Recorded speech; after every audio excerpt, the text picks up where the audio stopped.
They said it couldn't be done, the most audacious ski run ever attempted. On October 15th, American ski mountaineer Jim Morrison became the first person to ski Mount Everest's Hornbein Couloir, a near vertical 12,000-foot line down the mountain's frozen north face. After 6 weeks, Jim Morrison reached the summit with his team, spread the ashes of his late partner, Henriette Nicholson, and then clicked into his skis. For the next 4 hours, he hopped, turned, carved, and even rappelled through ice and rock, surviving a descent that had claimed Marco Siffredi in 2002. When he finally reached the glacier, Morrison said, "I cried, I'd risked so much, but I was alive. The Hornbein has finally been skied, and one of the greatest dreams in mountaineering has come true." This came just 3 weeks after Polish climber Andrzej Bargiel made his own groundbreaking descent, climbing and skiing Everest without bottled oxygen from the top all the way to the bottom. An absolute first, rewriting history in the process. Two of the greatest ski descents in the history of high-altitude mountaineering. Yet this time, there was very little information about when or if Jim Morrison was making this audacious ski descent of the Hornbein Couloir. The expedition was being filmed by Jimmy Chin and his wife, Chai Vasarhelyi, the Oscar-winning couple behind Free Solo. And they've kept a tight lid on the project. NDAs, silence, and only the barest details. After 6.5 weeks on Everest, Morrison reached the summit, and there he opened a small container and released the ashes of his partner, Henriette Nicholson, who had died on Manaslu 3 years before, almost to the day, in a tragic accident. And then he clicked into his skis and dropped in, while the rest of his team arduously rappelled back down the fixed lines that went all the way to the Rongbuk Glacier. 2 monumental ski descents, all within several weeks of each other. First on Everest's south side by Andrzej Bargiel. Bargiel climbed entirely under his own power, without bottled oxygen, skied the entire South Col route back to base camp, a physical and mental breakthrough that few people thought imaginable.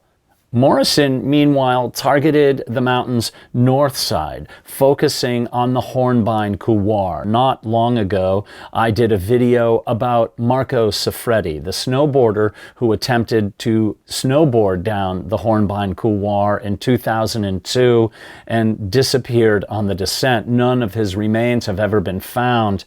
I'll leave a link in the description to that video.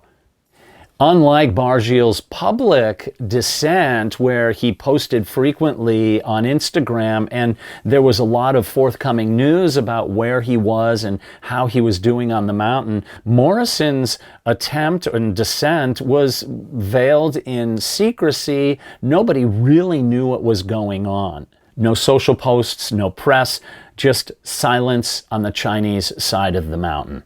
The reason? National Geographic. When you're filming under a major production deal with directors like Chin and Vasarhelyi, confidentiality is part of the contract. Every image and word belongs to the story that is being finely crafted, and they guard that story very carefully. So let's get into the meat of it. What is the Hornbein Couloir?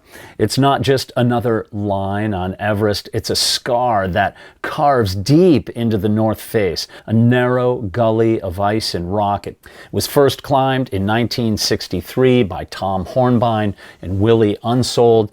The route has become legend, steep, shadowed, unrelenting, one of the least climbed routes on the mountain. Only 6 expeditions have ever ascended it, and until now, none have skied it. Okay, before I get to the pivotal decision that changed everything in this story, I'd like to pause ever so briefly and tell you about ZocDoc, the sponsor that made this video possible.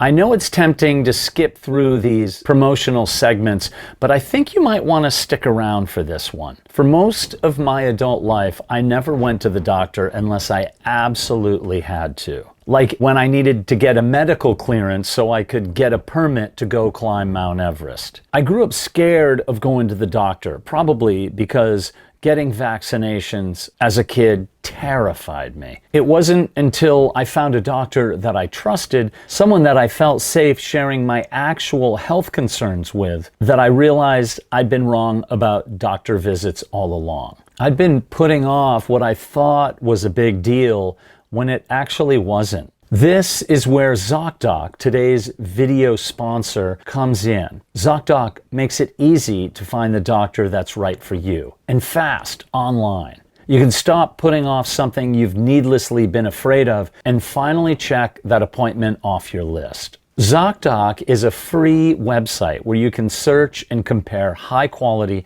in-network doctors, choose the right one for your needs, and click to instantly book an appointment.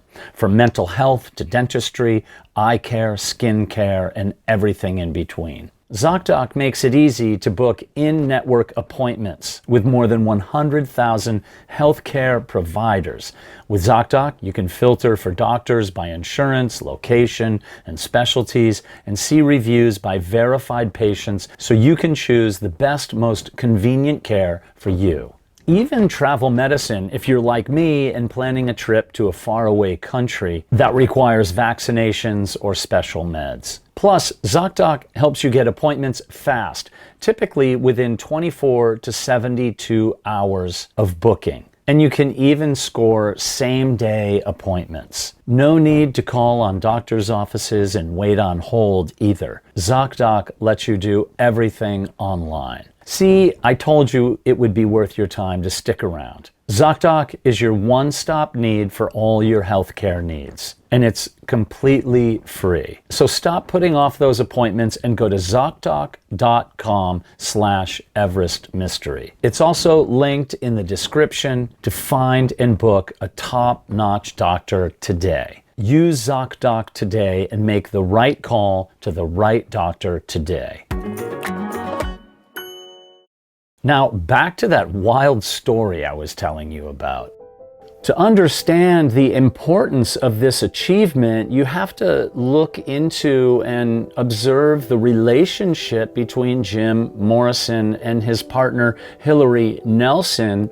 In 2018, she and Jim Morrison did an incredible descent of Lhotse, the fourth highest mountain on the south side, right next door to Mount Everest. Together, they linked over 7,000 vertical feet of skiing, over 50-degree terrain. It was a line that had lived in their imaginations for years.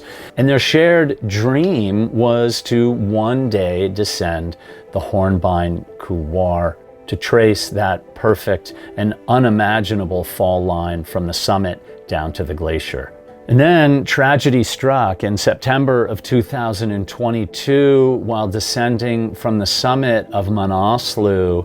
Hilary Nelson was swept up in a small avalanche and she lost her life. Her body was found the following day through helicopter searches, an absolutely tragic loss that rang throughout the climbing and mountaineering community, and one that Jim Morrison carried dearly with him to the summit, as he had partial ashes of Hilary Nelson with him on the summit on October 15th. Morrison was faced with a decision. It would make a lot of sense and would be understandable if at that time he decided to stop skiing and stop doing these insane descents altogether. But he forged ahead and continued to do the unthinkable. In fact, not only did Jim Morrison not slow down or stop, in 2024, he did a ski descent of the Great Trango Tower in Pakistan, which most people would deem almost an impossible thing to climb up and even rappel down.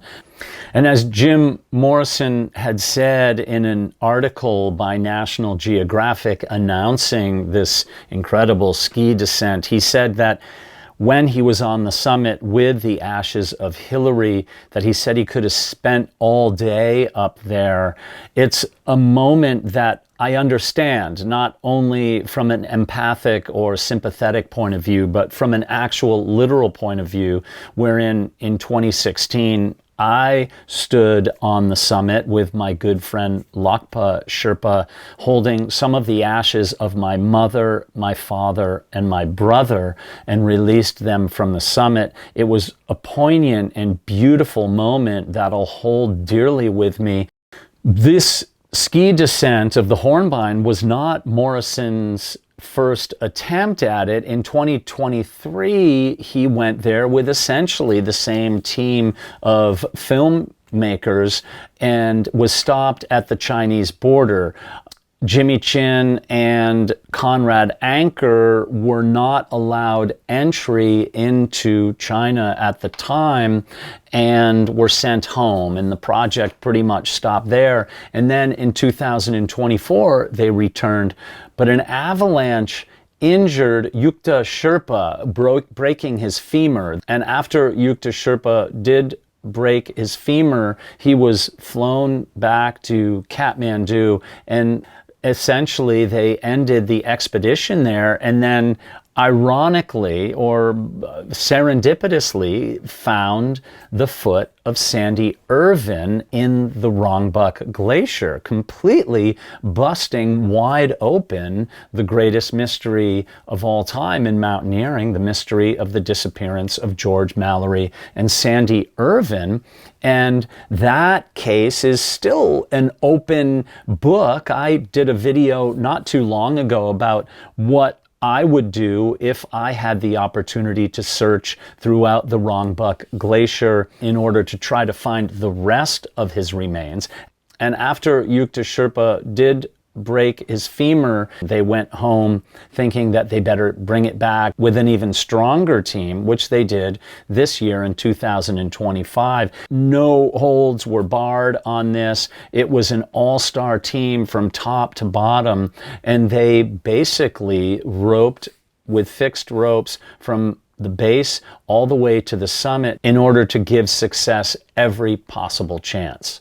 The team this time was hand-selected Sherpa from Fortse, which is an incredible village in the middle of the Khumbu region, where many of the people there have climbed Everest numerous times. It's also home to the Khumbu Climbing Center, built under the Alex Lowe Foundation by Conrad and Jenny Anker. And this expedition was supported and organized by, if you will, Adrian Ballinger's Alpenglow Expeditions, and Ecuadorian guide Esteban Topo Mena was leading the rope fixing. We're talking about pulling out all the stops and making sure that nothing is left to question. And the only way it was really known that they were making a summit push is that the Tourism Times had released information on the 10th of October saying that they were in fact making a summit push.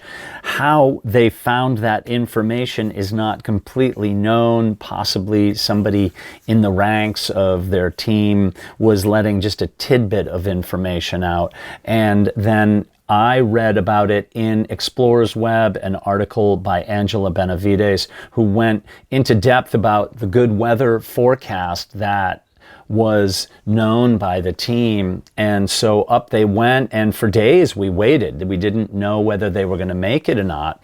And on October 15th at 12:45 p.m., through National Geographic's press release, they reached the summit.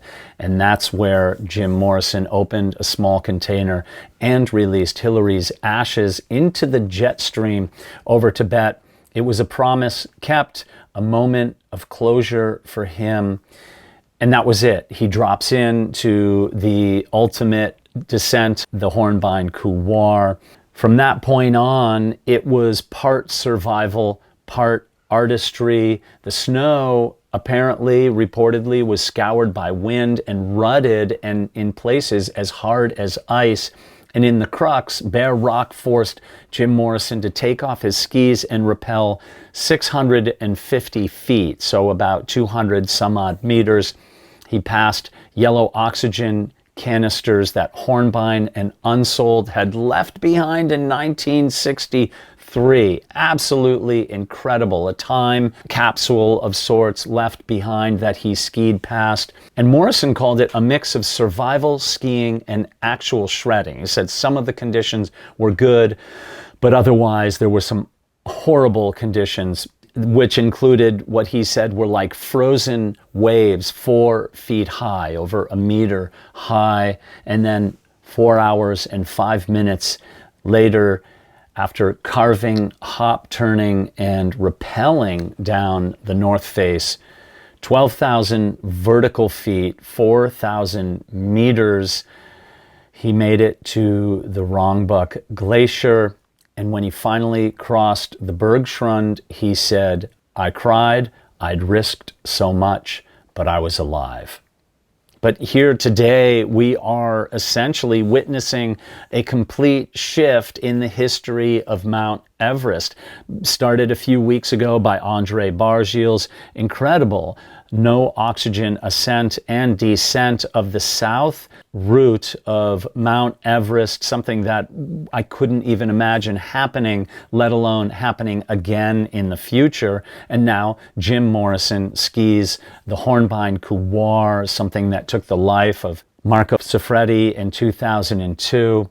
And as it appears, his run wasn't about ego or headlines. This was a testament to his love with his partner Hillary Nelson, his grief, and him going full circle on a plan that they had hatched some years ago.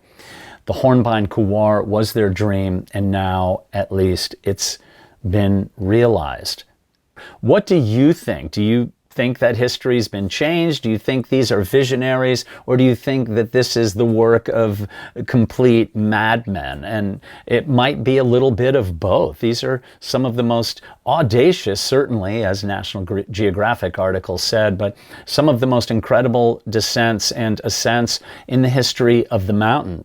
We will be looking for more information, news, snippets, and clips from the film team at National Geographic, and certainly awaiting the documentary. How do you put together Jim Morrison's ski descent of the Hornbein with the discovery of Sandy Irvine's foot? Seems to me almost two different films. Maybe they'll split. Maybe next spring there will be a return to do a full-on search of the Rongbuk Glacier. We cannot tell right now. We're just going to have to wait and see. If you have not subscribed yet and you've enjoyed this video, I hope you'll take a moment to subscribe and click like and share this video, and also check out the member section where there is tons of exclusive content, live streams for members only, and also you can find me over on patreon.com/Everest Mystery. Now, YouTube seems to think that you're going to enjoy this video right here, so I hope you'll stick around and give that video a look. Thanks for watching. Do a good deed. Treat people with care and kindness. Never ask for anything in return. Make the world a better place, one tiny step at a time. Peace be with you.